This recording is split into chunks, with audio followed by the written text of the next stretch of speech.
Sudeći po najavama trenera, obe ekipe otprilike sa istim taktičkim rasporedom nastupaju u ovoj utakmici. To je sistem 4-4-2, ali su igrači malo drugačije razmešteni, pa to više liči na 4-5-1, a s vremena na vreme kada su ekipe u ofanzivi i na 4-3-3. To su te neke promjene tokom... Evo ga, gol!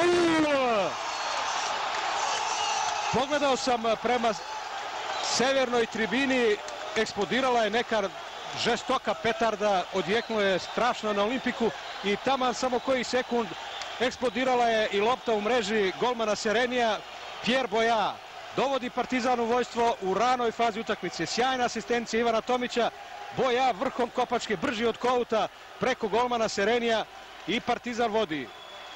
Ovo je drugi gol Kamerunca u kupu UEFA ove sezone. Vrlo važan, zlatan gol koji Partizanu omogućava da utakmicu nastavi vrlo mirno, sigurno, a što će sasvim sigurno naterati fudbalere Lazija da zaigraju otvorenije, žešće, rizičnije, a što će naravno ponovo otvoriti Partizanu situaciju za slične kontranapade.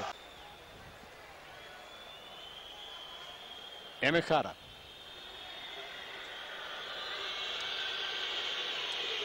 Arnić.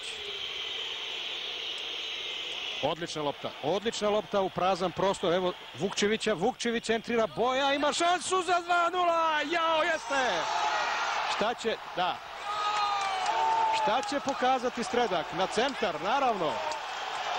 2:0 za Partizan. 24. minut, Partizan vodi sa 2:0. Opet Boja.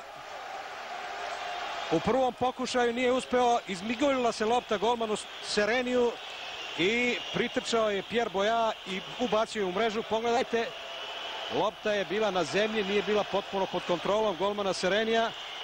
Sredak je pokazao na centar i dalje se igrači Lazija ne mire sa tom njegovom odlukom. Šteta je samo što Boja nije odmah tu loptu ubacio u mrežu domaći, da ne bude nikakvih dilema, nego je prosto pogodio Serenija u nogu.